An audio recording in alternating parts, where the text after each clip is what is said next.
Good afternoon, investor and corporates. Welcome to SET Digital Roadshow, third quarter 2023 performance review. This session will run about 45 minutes, including Q&A. Company will start the session by 30 minutes presentation, followed by 15-minute Q&A. During Q&A, investor may leave your questions in meeting room chat box or use raise your hand function. We will open your microphone so you can ask the question to the company directly. May I now invite CK Power Public Company Limited to start the presentation.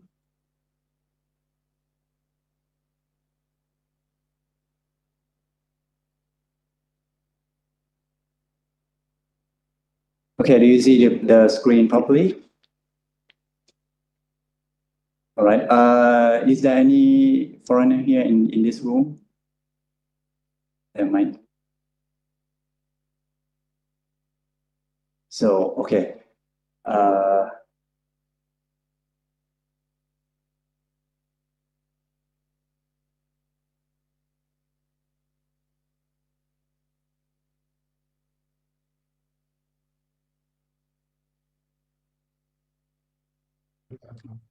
Your microphone is off, sir. Okay. Do you want me to present in Thai or in English? In English, please, because we're gonna record. Okay. Sure. Okay. Let's start. Today we have our management here, Kun Thitipat Nananukul, our CFO. And I am Thammakachon Nantapong, Investor Relations. Sawadee. Okay, welcome to CK Power SET Digital Roadshow Q3 2023. Thank you for joining us today. Let's get started. Okay. Today we're going to talk about 5 topics here. First one, what we are and what we are doing in terms of our portfolio. Second, our long-term growth and sustainability strategies. The third, about the key developments during this year and the 9 months this year for financial performance, and last one, Q&A. Okay, the first one, I want to recap our corporate overview. We are an investment arm of CK Group, which are CK itself, the construction company, the TTW, the water utilities, and BEM, the expressway and metro. Totally, they hold in CK Power around 22%, and we have free float about 28%. Our current market cap is around 25 billion baht. We listed in SET 100, SET ESG, and SET CLMV. Okay, we have 3 types of energy. First one is hydro. We have 2 types of hydro in our portfolio. The first one is Namgam 2, is reservoir dam, and the 2 projects here, we have Sayaburi and Long Prabang in run-of-river type. And we have cogeneration, 2 phases of cogeneration in Bang Pre in Ayutthaya. And we have around 9 projects of solar projects in Thailand. Totally, we have total installed capacity about around 3.6 gigawatt, and we have equity megawatt around 1.7 gigawatt. On this chart, number 1, number 4, and 5 to 11 are consolidated into CK Power financial statements. The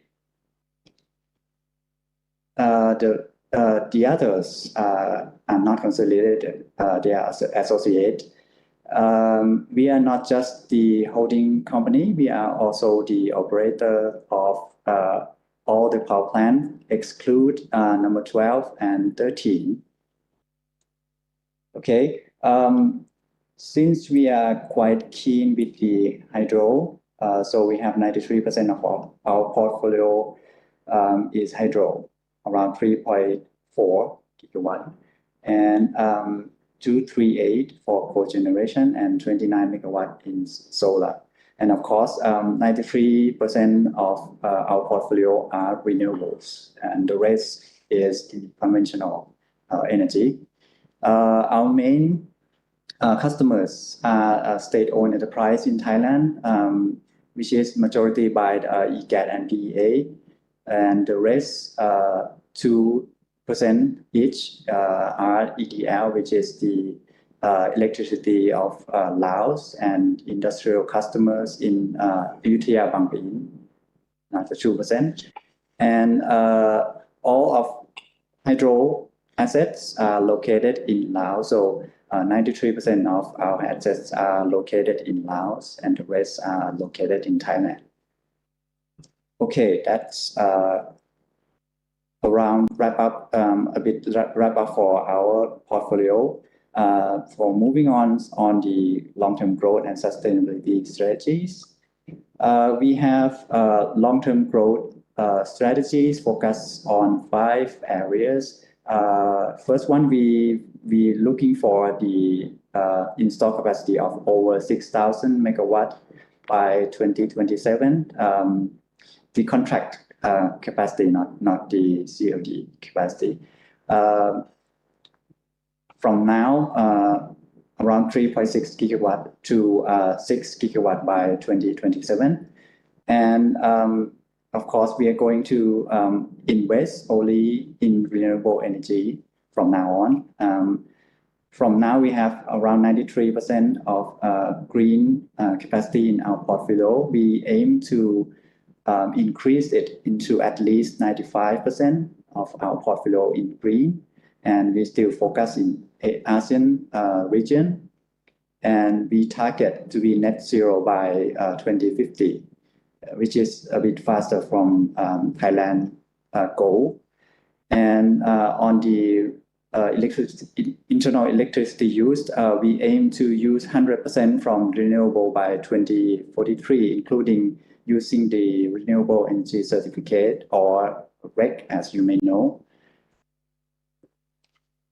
Okay, for the sustainability strategies, we have all dimensions of the strategies, including E, S, and G. On the environment side, we aim for 100% renewable energy use, as I said, by 2043, and we aim to have at least 95% of renewable capacity by 2043 as well. And we aim to be net zero by 2050. And on the biodiversity, we are striving for no net loss of biodiversity by 2040. On the social side, we raise awareness of human rights. 100% of our employees have awareness of this thing. And we have 0 cases of human rights violation.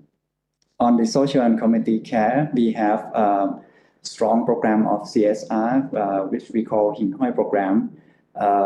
We have the mature roadmap until 2026 to create the value for society and ecosystem with the renewable electricity.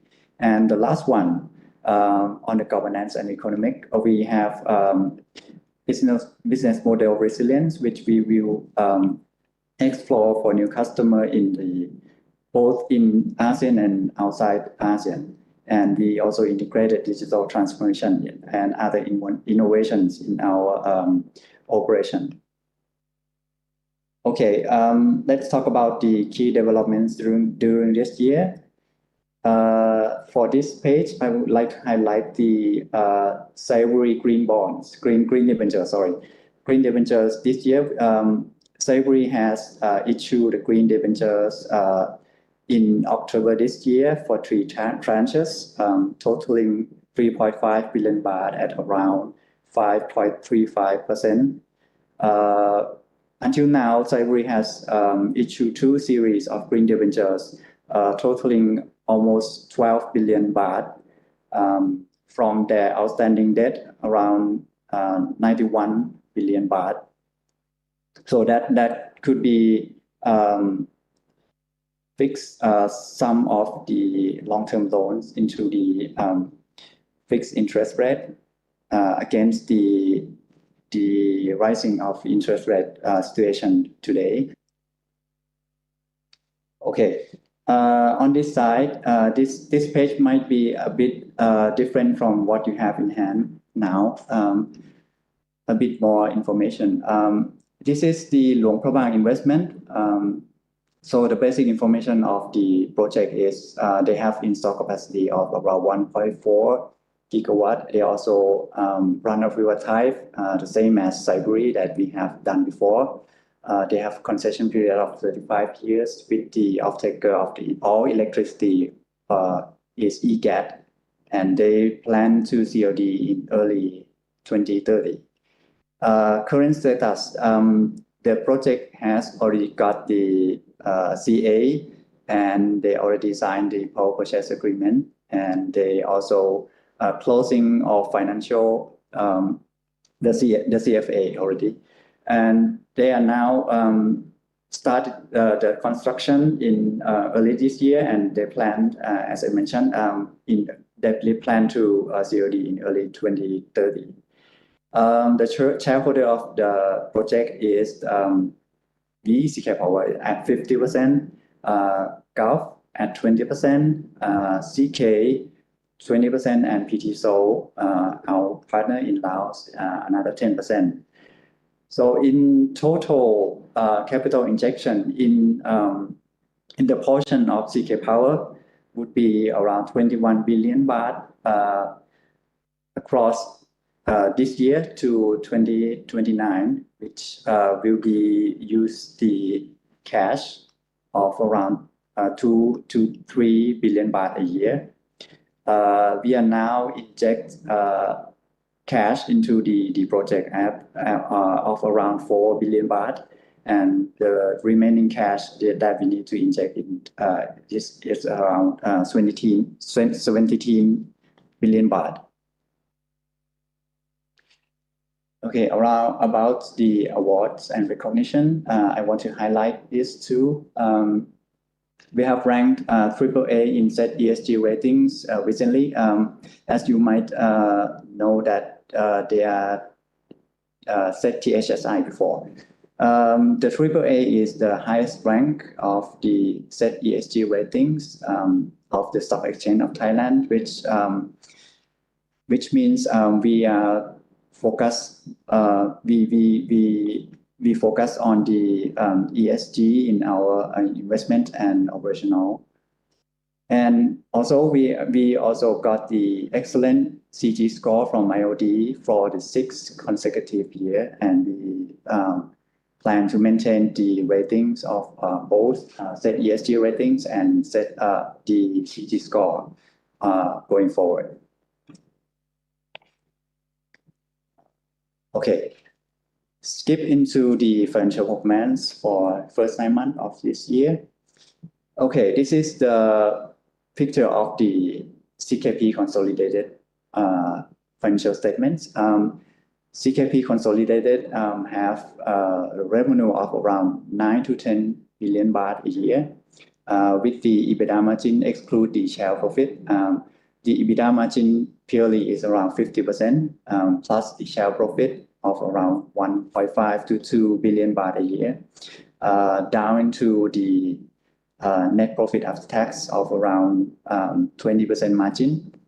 For the first 9 months of this year, we have been impacted from the El Nino for the first half, and we now catch up by the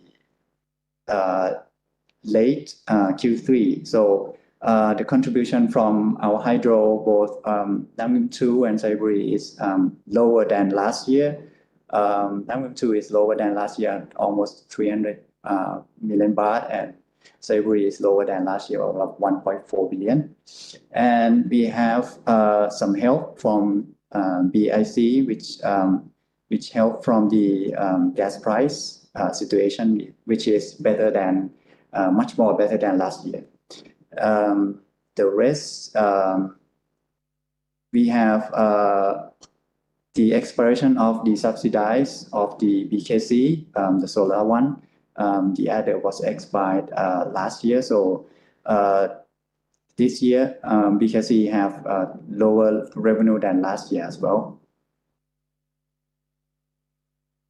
Okay, looking into each subsidiary performance. Namgun 2, the first one is Namgun 2. The Namgun 2 have the revenue of around 3 to 4 billion baht a year with the EBITDA margin of 75% plus and the NPAT margin of around 30%. And as I said, this year, all of hydro assets have the effect from the El Nino at the first half of this year. So the revenue of the electricity sale is dropped, and the Namgun 2 has also planned for the major maintenance for the first time after the COD. So the cost of the major overhaul is recognized straight line around 100 million baht a year, 3 years, starting from this year 2023 to 2025. So the major overhaul cost has increased our OPEX this year and next 2 years. But we has redeemed the debentures around 1.2 billion baht this year. So the finance cost has lowered. That lowered the finance cost at around 30 million baht, sorry, which helped in terms of the P&L of Namgun 2. So the next one is so in operations, you can see from last page that this year we are quite behind last year. But if you look at August, the water inflow is significantly higher than last year and also higher than the long-term average. We happen to have big rainfall at our catchment area for August. So since we are planning our electricity sales, we have to do that 1 month in advance. So since the water comes in August, then our sales catching up. We declared higher electricity sales for September, and then with the higher amount of water also August. So that's why in terms of first 9 months, you may not see a lot of improvement, but overall in terms of Q4, which we have already planned the production for the whole year. Comparing to last year, I think this year we will be closing the year with around 1650 gigawatt hour or higher. So slightly higher than the full year last year, for the full year this year. So at least we are looking at something not as bad as the 9 months. So the whole year is catching up. With the outlook for next year, with the water level much higher than last year, we are looking at the close of this year at a higher water level as well. Hopefully 360 plus level of water. So that means the first half of next year, we should be pretty much okay in terms of production and revenue and sales compared to what we have been seeing for the past 2 years, where the first half is not that strong. But given the start of water next year will be higher, I think Namgun 2 would help CK Power quite a bit during the first half of next year as well. Okay, moving on to the Saiburi, another hydro asset in Laos. Saiburi has the annual revenue of around 1.14 to 16 billion baht with the EBITDA margin of 90% plus and the impact margin of around 30 to 60%. And Of course, the impact of the first 9 months of this year also impacted by the El Nino in the first half, same as number 2. They also have the higher inflow in the August as well, and as Khun Thitipat will tell you on the next slide. And they also have the impact from the global interest rate trends, which increase our finance costs.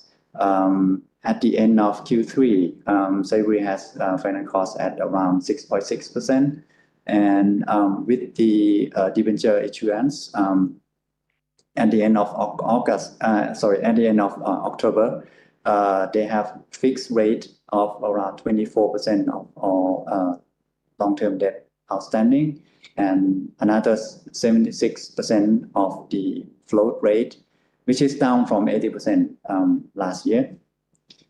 They have long-term outstanding of long-term debt at around 91 million baht, which include the USD debt of around 600 million USD. Okay, let me jump in on the performance in terms of water flow and then what's happening during October. If you see from last page that comparing 9 months, this year was quite weak comparing to last year. That's mainly because last year, the second quarter of last year was extraordinary high year in terms of water flow for us, much higher than normal average. And this year we are coming in the second quarter at a lower than average. That's why we see a big gap in Q2 and then for cumulative 9 months as well. But if you look at the third quarter since August, the water flow has been catching up and coming closer to the average value, as well as we seeing October coming in higher than the average. So for the whole year, we are looking at something somewhere close to around 6,800 or 6,900 megawatt hour for the gigawatt hour for the whole year, which is closer to the normal average, which Savory normally we plan for around 7,000, which is lower than last year because last year it was extraordinarily high. So we are looking at the performance coming back to a normal level around late 6,000 to 7,000. That's the outlook for this year. And also next year we are looking at something quite similar to this year, but hopefully given the outlook of El Nino, if you look at a lot of forecasting centers around the world, both Nam Ngum and Saya would be looking at the same thing because it's in the same region, which is that the El Nino effect should be coming lower, and the situation would be trending toward neutral or normal average water level in around late second half or second half of next year. So hopefully next year we'll see the water coming in closer to average, hopefully.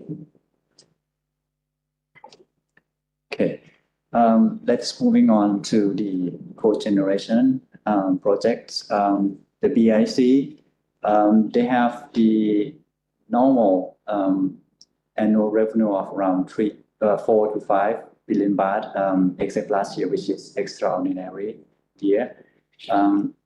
And they have the EBITDA margin of around 25% and the NPAT margin of around 10 to 13% a year. For the 9 months of this year, as you might know, the gas price situation has changed significantly from second half last year. The price has dropped significantly, so the revenue from the electricity sales, which is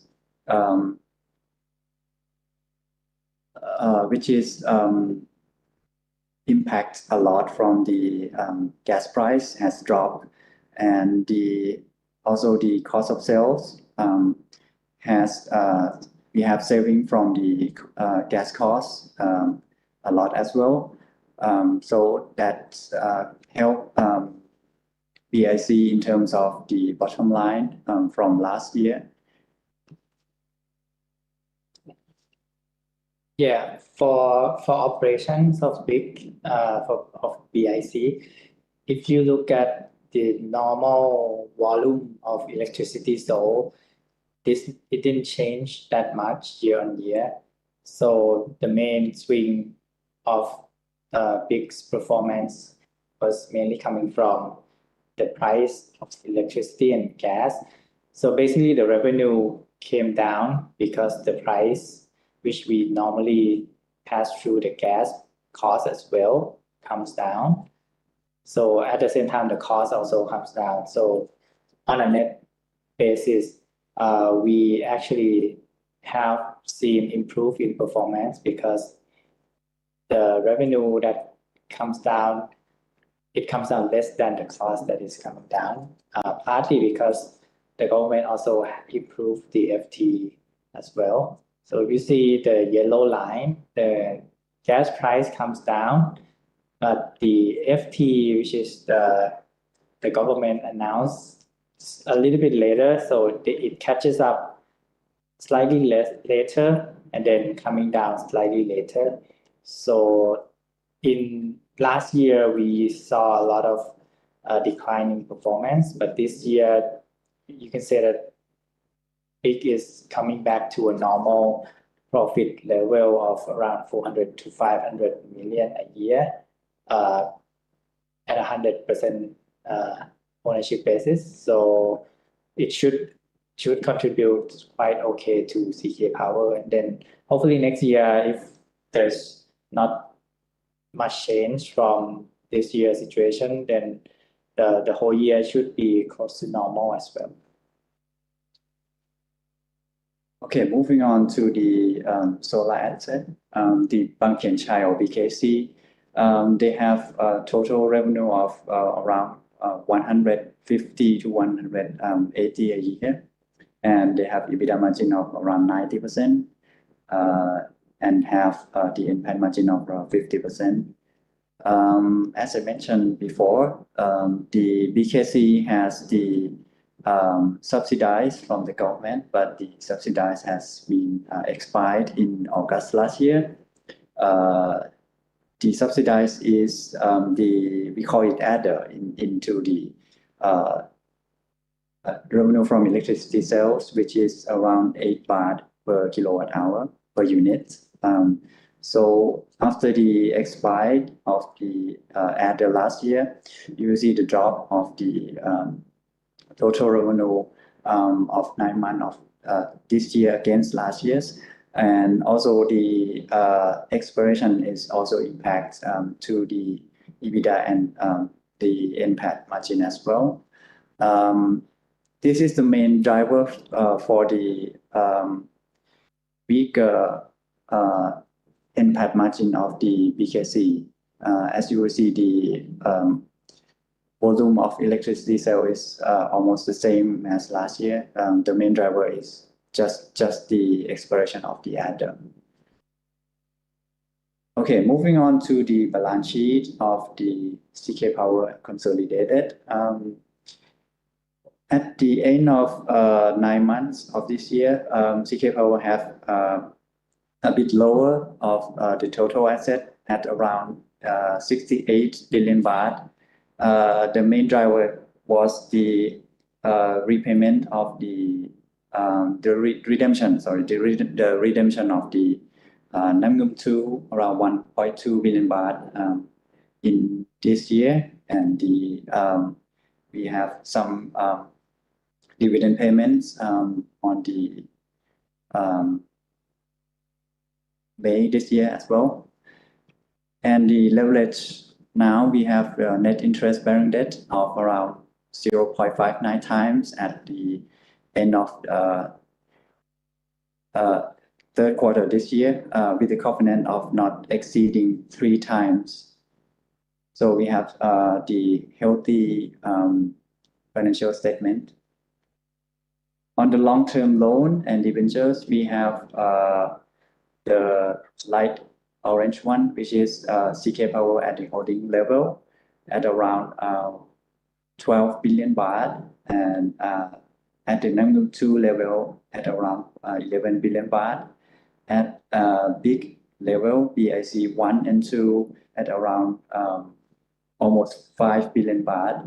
The outstanding of the long-term loan was around almost 29 billion baht, which is excluding the Saiburi long-term loan of around 91 billion, which is they are associated, so it's not included in this chart. And the portion of fixed and float interest rate loan at the CK Power consolidated level, they have 83% of fixed rate and 17% of fixed rate. And the cost of debt of the CKP at the end of Q3 is around 3.53, which is a bit higher than the end of last year. And in terms of investment CapEx plans, of course, the big chunk of the CapEx plan will be the Luang Prabang equity investment that, as I mentioned before, we will use the cash of around 2 to 3 billion baht a year starting from 2024 to 2029. For this year, we're going to inject the cash in Luang Prabang as well, but it is very little portion because we have injected the cash in advance so much, and the rest around 5 to 6 million baht we're going to have new investment budget for the some solar projects that we plan. This session has come to the end. Thank you very much, investor and corporate, for joining the conference. If you do need further details, please feel free to drop us an email. ขอบคุณครับสวัสดีครับ ขอบคุณมากครับ สวัสดีครับ